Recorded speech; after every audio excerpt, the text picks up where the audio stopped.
নমস্কার, বোম্বার ব্লগে সকলকে জানাই অনেক অনেক আমন্ত্রণ। তো আপনারা ভালো আছেন? শুভ রবিবার। তো আজকে নার্সারিতে এসেছি। তো গাছগুলোতে এত পোকা হচ্ছে আমার। তো পোকার এই ওষুধগুলো দেখতে এসেছি, যদি কিছু ওষুধ থাকে।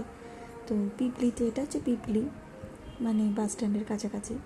তো এই যে দেখুন, আর এই যে দেখুন, এই গাছটা তো কত পোকা হয়েছে। তবে এই ভাইগুলোকে জিজ্ঞাসা করছি যে এই সময়টা এত পোকা হচ্ছে কেন।